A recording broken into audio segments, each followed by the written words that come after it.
پڑوسی کی شفقت۔ ایک عورت تھی اور خدا نے اسے 3 بیٹے دیے ہوئے تھے۔ اگرچہ وہ نماز اور روزے کی پابند تھی، اس کے پڑوسیوں کے ساتھ معاملات ٹھیک نہیں تھے۔ اس کا شوہر پڑوسیوں کے ساتھ شفیق اور رحم دل تھا۔ وہ اکثر اپنی بیوی کو نبی صلی اللہ علیہ وسلم کی حدیث یاد کراتا۔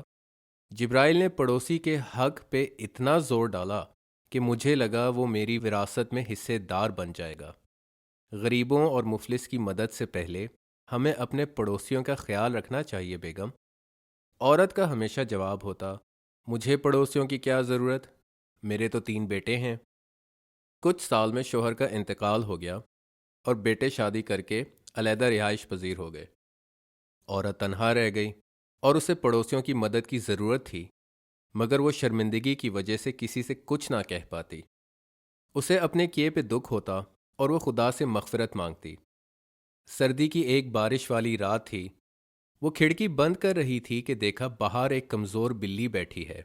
بارش سے وہ بھیگ چکی تھی اور بھوک اور کمزوری سے چلا رہی تھی۔ عورت نے ایک راہ گزر سے بلی کو گھر کے اندر لے لیا اور اسے کھانا ڈالا۔ لگتا تھا بلی کئی دن کی بھوکی ہے۔ کچھ دیر بعد وہ کرسی پہ سو گئی اور عورت اپنے کمرے میں چلی گئی۔ بیچ رات عورت کی بلی کی مسلسل میاؤں میاؤں سے آنکھ کھلی۔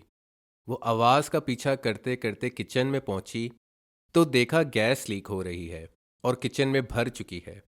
اس نے فوراً ڈھکن بند کیا اور گھر کی تمام کھڑکیاں کھول دیں۔ عورت نے خدا کا بے تحاشا شکر کیا اور بلی دوبارہ سو گئی۔ عورت کو سوچ آئی کہ خدا نے اس بلی کو میرے لیے رحمت بنا کے بھیجا۔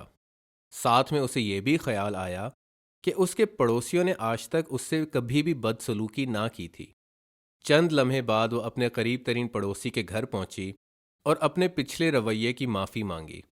توقع کے خلاف پڑوسیوں نے اسے گرم جوشی سے اندر بلایا اور گھر کے بچوں کو آئندہ اس کی مدد کرنے کا حکم دیا۔